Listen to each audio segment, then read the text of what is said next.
Okay, so we've completed sum x. Let's take a look at average. So average works pretty much the same way that sum and sum x work. You can average a column. So if we were looking at, let me go to the sales table, the average of the quantity sold, that would be a straight average on a column. So we could use the average function. If we wanted to say get the average price, that would be the quantity, the average of the quantity multiplied by the price. So the average of the total sale. So we would need to then iterate through, get the total sales amount, and then average that. So that would then be an average X formula.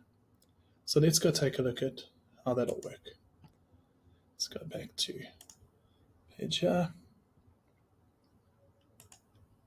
and create a new measure. So I'll show you an example of average. If we type in average, you're just averaging a column. So let's go and just choose our sales quantity.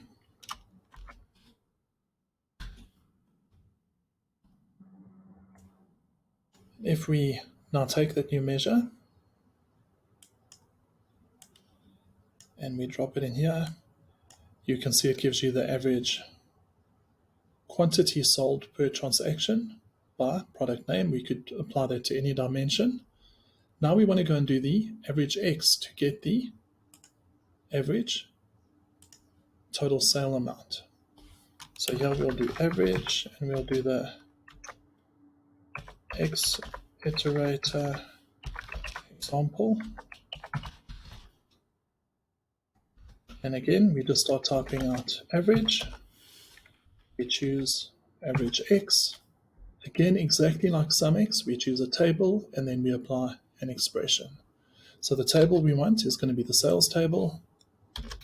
And we could type out sales price times sales quantity.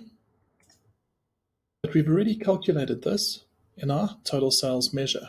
So we could do it this way, or we could save a bit of time and put a square bracket and put our total sales measure in there. That's what is called nested measures or measure branching. We're using a measure we've already created inside another measure. So we could do it that way. And then we can add that. And we'll see now what the average transaction price is. You can see on the MacBook Pro that it's fairly high. But that is the way to do the average X or average.